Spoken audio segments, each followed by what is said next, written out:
suppose it all started last year for me, really. I moved up to Dundalk when I was going to college here, and I just kind of started feeling bad about myself and just thinking, like, you know, on paper I have a job, I'm in college, I live away from my parents, things look relatively good, and even my friends, like, you know, if I was out with the boys, or they'd be saying, "Oh, look at you, Ben, you get to go home now to your own house," or whatever, and even still in my head I was thinking, no, like, I'd like to be going home with you, or I'd like to be doing what he's doing, and I was just going, like, why do I feel like, and then I was thinking, like, no, you're only being a drama queen, like, stop, you know, you're grand. And this went on for months then, and then it just kept building up, and I didn't really say anything, and then the thoughts started to creep into my head of, you know, am I depressed, or am I anxious, or what's this? And then it was just, no, don't be ridiculous. And then as it goes, then it just built, and then eventually I was just, one day it was just really bad, and I just decided, I was just like, actually, yeah, this is bad, I need to go and see someone about this, and then just got in contact with a counsellor, and it made a world of difference, like, just by sitting down with someone, having a chat. And did you experience this in secondary school at all, or was this something new? Not so much the depression, but I was always anxious.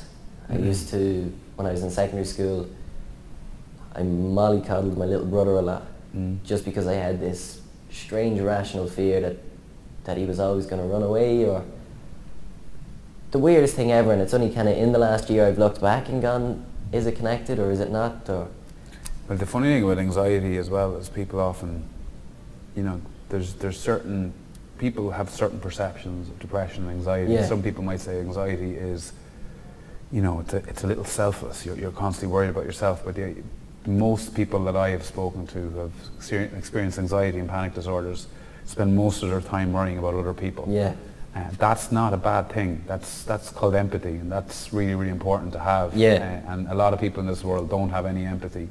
And with anxiety, the problem is people often don't know how to cope with that amount of care or love they have for other people. Yeah. Whether it's their family, whether it's their friends, and sometimes you always worry, maybe, Jesus, what if I come home, my parents aren't here, all this.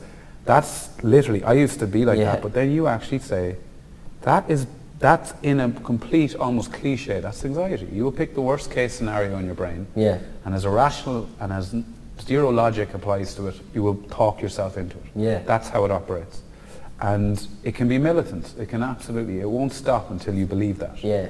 And with depression, I found I don't know if you read Bruce Springsteen's book, who speaks amazingly about depression. Right. He said the same thing. He says often with depression people see it as quite a selfish thing where you go in yourself, you ignore others, you don't leave your house, you don't leave your room.